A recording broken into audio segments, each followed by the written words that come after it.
안녕하십니까. 블로그 남강언어의 남강입니다. 오늘은 어제에 이어 융합 후 244쪽입니다. 자, 이 글은 전체 6문단으로 되어 있네요. 그렇죠?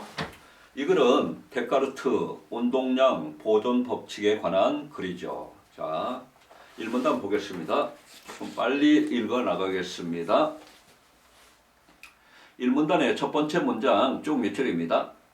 17세기 초 유럽 사회에서는 인간의 이성과 감각의 한계를 착각하면서 그렇습니다. 여기다 끊어줍니다. 인간의 능력으로 알 수 없는 것이 많으며 그렇습니다. 자, 여기서 끊어주고요. 인간의 능력으로 알 수 없는 것이 많으며 그렇습니다. 거기다가 회의론의 주장 이렇게 적읍시다. 인간이 만든 지식들도 그 근거가 희박하다는 생각이 널리 퍼졌다고 했습니다. 자, 밑줄 그것도 거기 지식에다 동그라미입니다. 자, 데카르트 인물이 나오게 되네요. 인물 어떻게 해주라고요? 동그라미라고요. 데카르트는 이러한 지적 이기에 대응하기 위해 그렇습니다. 대응하기 위해 그렇습니다. 자, 여기서 끊어줍니다. 자, 그 다음에 확고한 지식의 근거를 밝히는 한편 것입니다. 자, 밑줄입니다. 고대 아리스토텔레스 이후 널리 받아들여지고 있었던 신비주의를 극복하기 위해 노력했습니다. 신비주의를 극복하기 위해 노력, 여기다 밑줄. 이 말은 뭐예요? 극복한다는 이야기는 신비주의에 반대한다는 이야기죠. 그렇죠? 자, 그렇게 되면 신비주의가 뭐예요? 자, 신비주의에 대해서 어느 정도 설명을 할 것 같습니다. 그 다음에 오게 되면 신비주의는 것입니다. 동그라미입니다. 물질 세계에서 변화를 일으키는 비물질적인 원인과 영향을 상정하고 있습니다. 이를 인간의 지적 능력이나 감각으로 해명할 수 없다고 보았다고 했습니다. 쭉 몇 줄입니다. 여기서 상정이란 말은 가정적으로 올 때면은 정했다는 이야기입니다. 단정했다는 이야기입니다. 일종의 할 때면은 상정.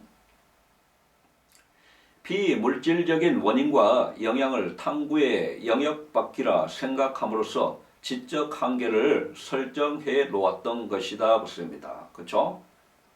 그래서 지금 1문단의 소주제는 17세기 지적 이기와 누가? 데카르트가 대응을 해 나갔죠. 데카르트 대응 이렇게 잡아주면 되겠습니다. 자, 2문단 들어가게 됩니다. 2문단 첫 번째 문장 어떻게 해주라고요? 흐름을 잡아가기 위해서 쭉 밑줄이라고요. 자, 데카르트는 인물이 나왔기 때문에 어쨌거나 밑줄을 했지만 동그라미입니다. 신비주의를 극복하기 위하여 여기서 끊어져야 되겠죠. 비물질적인 존재의 인, 정신과 같습니다. 정신, 네모, 비물질적인 존재 뭐라고요? 정신이라고요. 공간의 일부분을 차지하는 존재 뭐라고요? 물질, 네모를 구분하였다. 구분에다 사정없이 동그라미. 자, 그 다음에 그는 정신과 물질은 상반되는 속성을 가지므로 공유점을 가지지 않으며 그렇습니다. 하나에서 다른 하나가 파생될 수도 없다고 하였다 그렇습니다. 파생이라는 이야기 무슨 이야기예요? 어떤 것에서 갈려 나와 생기는 것을 파생이라고 하는 거죠. 또한 그렇습니다. 또한 세보죠. 첨가의 접속어죠. 계속 데카르트 이론이 나오는 겁니다. 그래서 데카르트 이론을 정리하고 넘어가죠. 자, 거기 보면 앞에 문장에서 정신과 물질을 상반된 속성을 가지므로 공유점을 갖지 않으며 하나에서 다른 하나가 파생될 수 없다고 하였다 그렇습니다. 정신과 물질은 상반되는 속성을 가지므로 밑줄 긋고요. 이론 1이라고 적어주죠. 데카르트 이론으로 볼 수 있죠. 그 다음에 공유점을 갖지 않으며 밑줄 긋고 공유점에다 동그라미 하고요. 그 다음에 다시금 하나에서 다른 하나가 파생될 수도 없다. 여기까지 밑줄입니다. 또한 그렇습니다. 이론이 나오는 거죠. 자, 정신의 존재는 인정하지만 그것이 물질 세계에 영향을 미칠 수 없기 때문에 물질 세계의 변화는 오로지 물질의 상호작용에 의해 유발것입니다. 자, 거기 정신의 존재는 인정, 여기다 밑줄 긋고 2번 하고요. 그 다음에 어디로 넘어가게 되냐면 물질 세계의 변화는 오로지 물질의 상호작용에 의해 유발, 여기다 되면 밑줄입니다. 상호작용 동그라미. 상호작용. 그렇죠? 자, 데카르트는 신비주의가 범하는 근본적인 오류는 자, 비물질적인 거, 뭘 이야기하는 건가요? 정신을 이야기하는 거죠. 물질 세계의 변화를 유발한다고 간주하는 데 있다고 봤다고 했습니다. 그러면 데카르트가 바라본 신비주의가 오류를 범하는 이유에 대해서 이야기하고 있는 겁니다. 그렇죠? 그래서 자, 거기 3번이라고 적고요. 신비주의가 범하는 근본적인 오류는 여기다 3이라고 적고 여기서 끊어주고요. 비물질적인 것이 물질 세계의 변화를 유발한다고 간주하는 데 있다. 여기까지 밑줄입니다. 그렇죠? 자, 이 문단의 소주제가 어떻게 된가요? 데카르트 이론 혹은 신비주의에 대응하는 데카르트 이론 이렇게 되면 잡아줄 수 있겠죠. 그렇죠? 자, 그 다음에 3문단 보겠습니다.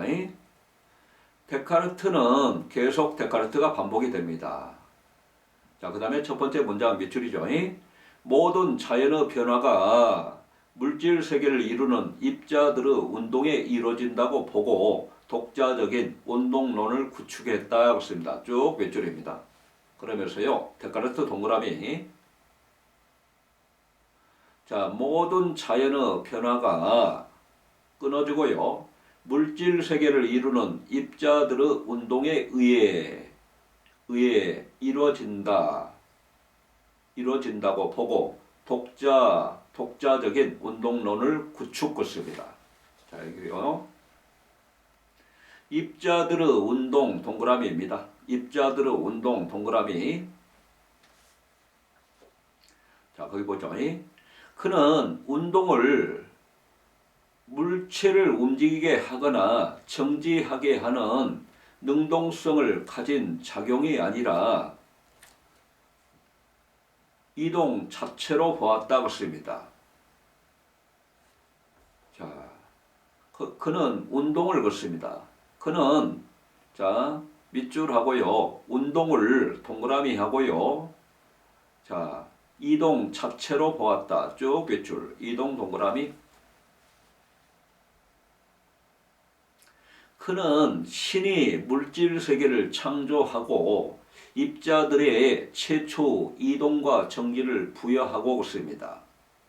손을 떼었으며 입자들은 같은 운동 상태를 유지하려 한다고 보았다고 했습니다. 자, 그런 것입니다. 누군가요? 데카르트죠. 신이 물질 세계를 창조하고 밑줄. 그 다음에 입자들의 최초 이동과 정기를 부여하고 있습니다. 이동과 정지를 부여하고 있습니다. 쭉 밑줄 긋고 끊어주고요. 이동과 정지 동그라미입니다. 그 다음에요. 그 밑에요. 입자들은 같은 운동 상태를 유지하려고 한다. 여기다가 쭉 밑줄입니다. 자, 그 다음에 최초 작용 이후 물질 세계의 변화는 오로지 입자들의 이동과 충돌에 의해 이루어진다는 것이다. 그렇습니다. 자, 결국 자, 거기에 밑줄 한번 해볼까요? 물질 세계의 변화는 이동과 충돌에 의해 이루어진다는 것이다. 여기까지 밑줄입니다. 물질 세계의 변화는 밑줄하고요. 이동과 충돌에 의해 이루어진다는 것이다. 여기다 밑줄, 이동과 충돌, 동그라미입니다. 자, 이러한 견해는 입자들 간의 충돌에도 운동량의 총합은 변함이 없다는 것이 전제되면 그렇습니다. 전제되면 그렇습니다. 자, 신의 완전성이나 물질 세계의 영원성과도 모순되지 않는다 그렇습니다. 그렇죠? 이러한 견해, 데카르트가 제시한 운동론에 대한 견해의 형태는 만약에 입자들 간의 충돌에도 운동량의 총합은 변함이 없다는 것이 전제가 되게 되면 그렇습니다. 자, 먼저 내세워진다면 신의 완전성이라고 씁니다. 그 다음에 물질 세계의 영원성과도 모순되지 않는다 그렇습니다. 무슨 이야기냐? 신의 완전성이나 물질 세계의 영원성과도 모순되지 않는다. 이 말은 뭘 이야기하는 거냐면 신의 존재를 인정하면서도요. 그 다음에 물질은 물질끼리 작용한다고 볼 수 있다는 이야기입니다. 그렇죠? 자, 어쨌거나 산문단의 소주제는 데카르트 운동론에 대한 글입니다. 그렇죠? 자, 산문단 들어갑니다. 산문단. 자, 데카르트는 입자들 간의 충돌에도 운동량의 총합은 변함이 없다는 것을 설명하기 위해 운동하는 물체가 자신보다 강한 물체와 충돌하면 운동을 잃지 않지만 약한 물체와 충돌하면 약한 물체에 옮겨지는 만큼 운동을 잃는다는 명제를 제시했다. 쭉 몇 줄입니다. 자, 거기 보게 되면 데카르트 동그라미 하고요. 그 다음에 입자들 간의 충돌에도 운동량의 총합은 변함이 없다는 것을 설명하기 위해 여기서 끊어주고요. 운동하는 물체가 자신보다 강한 물체와 충돌하면 운동을 잃지 않지만 그렇습니다. 자, 운동을 잃지 않지만 그렇습니다. 약한 물체와 충돌하면 약한 물체에 옮겨지는 만큼 운동을 잃는다라는 명제를 제시했다고 했습니다. 무슨 이야기예요? 자, 여기서 약한 물체와 충돌하면 약한 물체에 옮겨지는 만큼 운동을 잃는다고 했단 말이에요. 무슨 이야기입니까? 방향은 바뀌지 않지만 운동량이 감소한다는 이야기입니다. 그렇죠? 여기에서 강한 것은 질량이 크거나 속력이 빨라서 운동량이 큰 것을 말한다고 했습니다. 데카르트에 따르면 운동량이 작은 물체 A가 큰 물체 B와 충돌을 하면 그렇습니다. A는 B를 이겨낼 수 없으므로 자, 운동의 방향을 바꾸게 된다고 했습니다. 자, 운동의 방향을 바꾸게 된다고 했습니다. 이 말은 무슨 말인가요? 방향만 바꾼다는 이야기입니다. 그쵸? 그죠? 자, 반면 B는 운동량이 작은 물체를 이겨낼 수 있으므로 방향과 운동량을 유지할 수 있다고 했습니다. 그쵸? 두 물체 모두 운동량을 유지하므로 운동량 총합에는 변화가 없다고 했습니다. 자, 그런데 그렇습니다. 그런데 세모하고요. A, B가 같은 방향으로 운동을 하고 B가 속력도 빠를 때는 조금 다르다고 했습니다. B는 운동을 유지하려고 해도 A에 막혀 속력을 유지할 수 없게 된다. 자, B는 속력의 일부를 A에 전달하고 결국 두 물체의 속력은 같아지게 된다고 했습니다. 이때도 A, B 각각의 운동량에는 변화가 있지만 운동량의 총합은 변화가 없다고 씁니다. 자, 마지막 쭉 몇 줄입니다. A, B 각각의 운동량에는 변화가 있지만 운동량의 총합은 변화가 없다. 쭉 몇 줄 긋고요. 운동량의 총합 동그라미. 자, 지금 3문단에서 데카르트 운동론을 이야기하고 그 다음에 4문단에서는 충돌 법칙에 대해서 이야기하고 온 겁니다. 그렇죠? 그래서 4문단의 소주제는 데카르트 운동론에 따른 충돌 법칙이라고 할 수 있겠죠. 그렇죠? 자, 그 다음에요. 5문단입니다. 자, 첫 번째 문장 쭉 몇 줄입니다. 데카르트 운동량 개념은 물체의 질량과 속력의 곱으로 표현된다는 점에서 그렇습니다. 첫 번째 문장 쭉 몇 줄 했는데 여기서 끊어주게 됩니다. 자, 그러면 물체의 질량과 속력의 곱으로 표현된다는 점에서 끊어주고요. 질량과 속도의 곱으로 표현되는 뉴턴의 운동량 개념과 유사하다고 씁니다. 자, 그러게 되면 지금 누군가요? 데카르트는 방향을 갖다 고려하지 않았습니다. 우리가 스칼라 양이라고 하게 되죠. 자, 그러면 뉴턴은 방향성을 가졌습니다. 뭐라고 이야기합니까? 벡터 양 그러게 되죠. 그쵸? 자, 그렇지만 그 다음에 나오게 됩니다. 뉴턴은 동그라미 하고요. 속력 대신 벡터 양인 속도를 사용하여 걷습니다. 쭉 몇 줄 긋고요. 방향성을 고려한 반면 걷습니다. 쭉 몇 줄 긋고 반면 세모죠. 전개 방식상 대조죠. 데카르트는 걷습니다. 데카르트 동그라미 하고요. 방향은 운동의 본질이 아니라고 보았다고 씁니다. 우리는 여기서 추론할 수 있죠. 데카르트는 방향을 고려하지 않았다는 이야기입니다. 가령 예시 형태죠. 질량과 속력이 같은 두 물체가 1차원에서 완전 탄성 충돌을 한다고 할 때 데카르트는 그렇습니다. 동그라미입니다.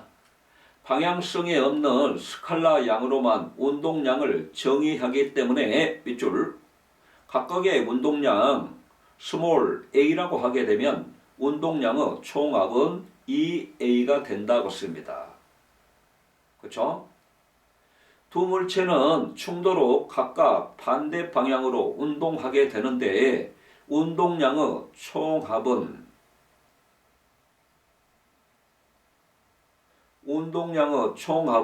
2a로 변화가 없다고 씁니다. 그렇죠? 반면 그렇습니다. 자, 세모죠. 대조죠. 뉴턴 역학에서는 두 물체의 방향이 반대이므로 운동량을 각각 플러스 A, 마이너스 A로 나타난다고 씁니다. 두 물체는 충돌로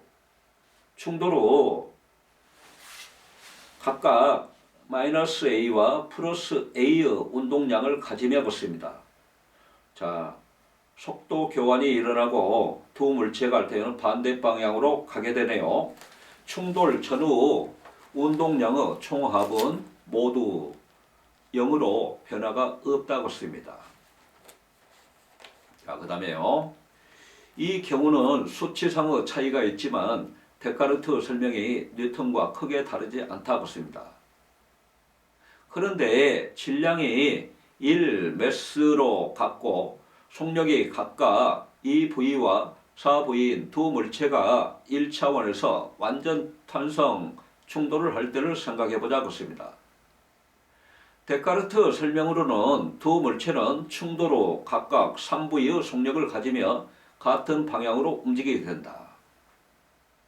그런데 뉴턴이 밝혀낸 에너지 보존 법칙에 의하게 되면 그렇습니다.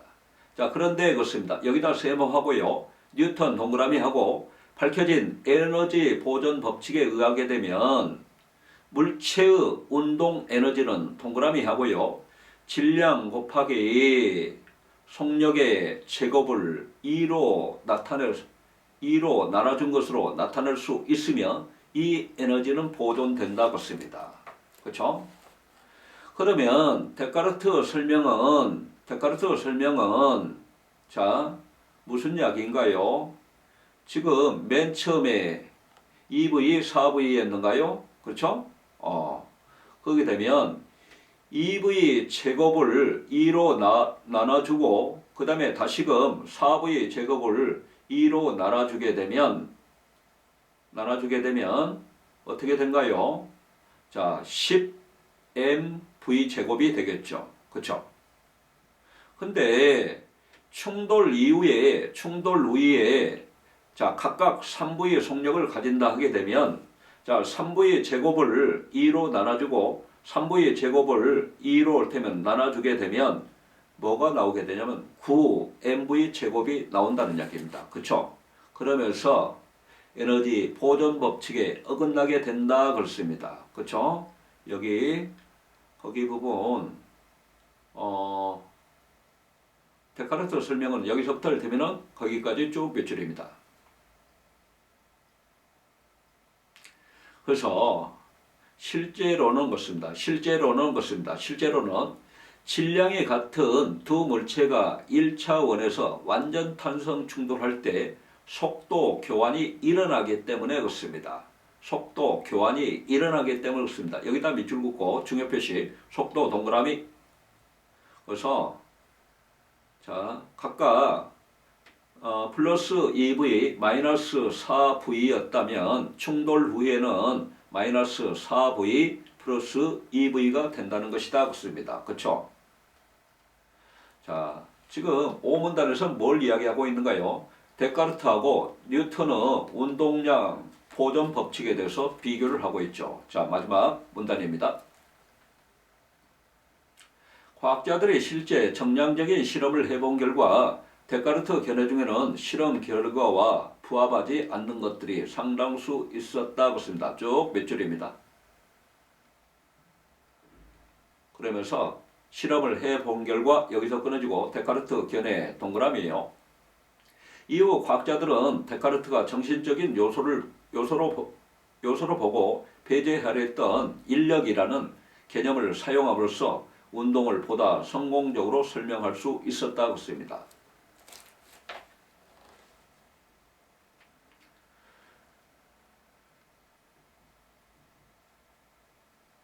그러나 물체는 같은 상태를 유지하려고 하며 물체의 운동량은 보존된다는 데카르트 운동론은 그렇습니다. 자, 거기 쭉 몇 줄입니다. 물체는 같은 상태를 유지하려고 하며 물체의 운동량은 보존된다는 데카르트 운동론 네모. 과학자들 사이의 논쟁과 정량적인 실험을 촉발시키는 계기가 되었다 그렇습니다. 자, 정량적인 실험을 촉발시키는 계기가 되었다고 했습니다. 거기 정량적인 실험을 촉발시키는 계기가 되었다. 여기다 몇 줄. 또한 뉴턴이 역학을 정립하는 데 그렇습니다. 중요한 아이디어를 제공하였다 그렇습니다. 거기다 쭉 몇 줄 마지막에 의에다 동그라미 그렇습니다. 그렇죠? 그래서 마지막 6문단에서 이야기하고 있는 것은 뭐예요? 데카르트 운동론이 가지고 있는 의에 대해서 이야기하고 있는 거죠. 그렇죠? 자, 전체 주제하고 제재하고 전개 방식과 그 다음에 여러분이 혼자 공부하실 때 정리할 부분 말씀드리고 끝내겠습니다. 자, 전체 주제는 데카르트가 제안한 운동량 보존 법칙의 내용과 의의가 나와 있습니다. 그렇죠? 그 다음에 여기 제재 부분은 물질 세계의 변화와 그 다음에 데카르트 운동량 보존의 법칙이 될 겁니다. 자, 전개 방식은 물질 세계의 변화를 갖다 설명하기 위해서 데카르트 운동량 보존 법칙을 소개하고 있죠. 중요한 부분은 데카르트와 뉴턴의 운동량 보존 법칙 비교, 비교. 이 부분을 비교해서 잘 정리하셔야 될 겁니다. 오늘 이상이고요. 자, 오늘도 여러분 수고 많으셨고요. 오늘 궁금한 부분은 제 블로그에다 댓글을 남겨주십시오. 제가 왜 일단 빨리 하게 되냐면 30분 자 한정이 되어 있다 보니 아무래도 일단은 자세한 설명 없이 좀 빠르게 이를테면 진행되는 면도 없지 않아 좀 있습니다. 자, 댓글로 답을 드리겠습니다. 저는 내일도 여러분에게 의미 있는 수업이 될 수 있도록 최대한 준비를 하겠습니다. 여러분도 더불어서 이를테면 같이 파이팅 해주시고요. 우리 같이 파이팅 한번 하시죠. 파이팅! 감사합니다.